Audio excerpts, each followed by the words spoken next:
പാതിരാ കുർബാന. ക്രിസ്മസിനോടടുക്കും തോറും നമ്മുടെ മനസ്സിൽ തെളിഞ്ഞു വരുന്ന ഒന്നാണ് പാതിരാ കുർബാന. ക്രിസ്മസിന്റെ ആ തണുത്ത രാത്രിയിൽ പുത്തനെടുപ്പൊക്കെ ഇട്ട് വീട്ടുകാരും ഒന്നിച്ച് പാതിരാ കുർബാനയ്ക്ക് ഈശോയെ കാണാൻ പോകുമ്പോൾ ഉള്ളിൽ വല്ലാത്തൊരു സന്തോഷാണെന്നേ. ഈ കഴിഞ്ഞ ദിവസങ്ങളിലൊക്കെ ഈശോയ്ക്ക് വേണ്ടി സമ്മാനങ്ങൾ കരുതി വെച്ച് ആ സമ്മാനവുമായി പാതിരാ കുർബാനയിൽ പങ്കെടുത്തുകൊണ്ട് ആ സമ്മാനങ്ങൾ ഈശോയ്ക്ക് കൊടുക്കുമ്പോൾ കിട്ടുന്ന ഒരു ഹാപ്പിനെസ് അത് പറഞ്ഞറിയിക്കാൻ പറ്റില്ല, അല്ലേ? പക്ഷേ ഈ പാതിരാ കുർബാനയ്ക്കൊന്നും പങ്കെടുക്കാതെ ആ സമയവും മടി പിടിച്ചു കിടന്നുറങ്ങുന്ന അനേകം കൂട്ടുകാർ നമുക്കിടയിലുണ്ട് കേട്ടോ. ഓ പിന്നെ കുർബാനയിൽ പങ്കെടുത്തില്ലെങ്കിൽ ഇപ്പൊ എന്താ കുഴപ്പം?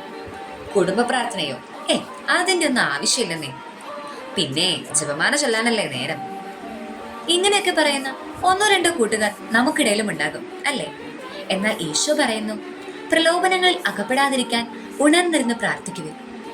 അതെ, ഈശോ പറഞ്ഞതുപോലെ